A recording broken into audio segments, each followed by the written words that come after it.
Hello students, welcome to my channel. आज हम लोग पढ़ने जा रहे हैं एलएलबी सेकेंड ईयर का लास्ट टॉपिक, जिसका नाम है हमारा legal research and case law analysis.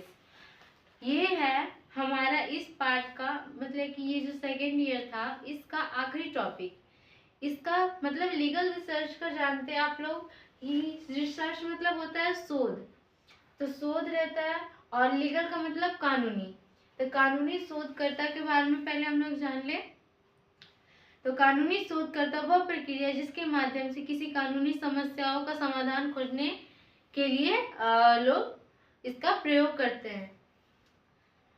और इसके अंतर्गत क्या क्या आता है लीगल रिसर्च में? तो कानून यानी स्टेटस, जिसको हम लोग कह सकते हैं। फिर केस लॉ यानी न्यायालयों का निर्णय, संविधान, नियम विनियम और कानूनी सिद्धांतों का गहन अध्ययन किया जाता है इसमें, लीगल रिसर्च में।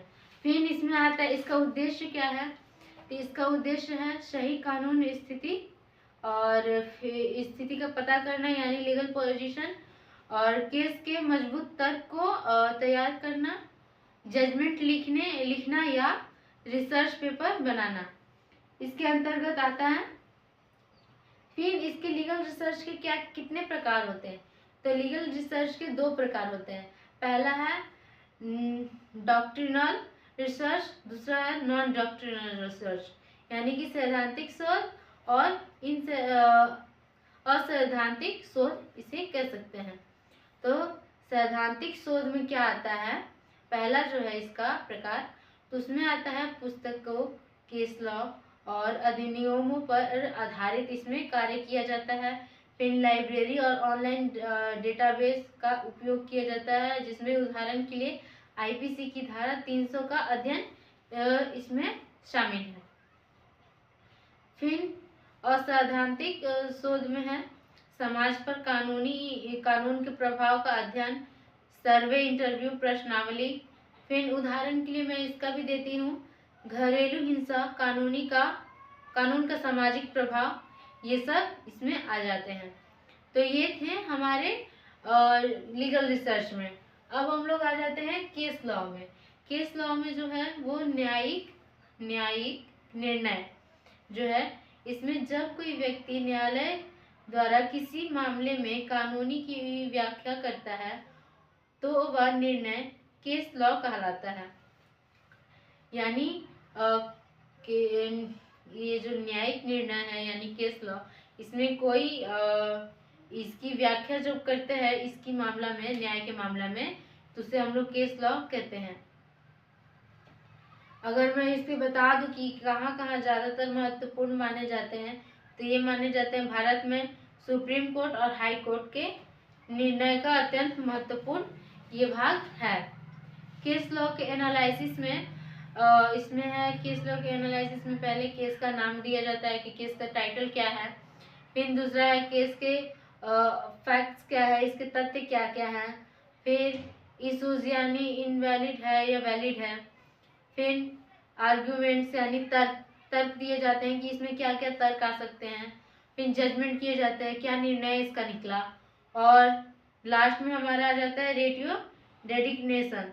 तो इसमें क्या होते हैं, सब लोग मतलब कि मिला जुलाकर केस के एनालिसिस में इतनी प्रक्रिया हो जाती हैं, और इतनी प्रक्रिया के बाद फिर हमारा इसमें अब आ जाता है कि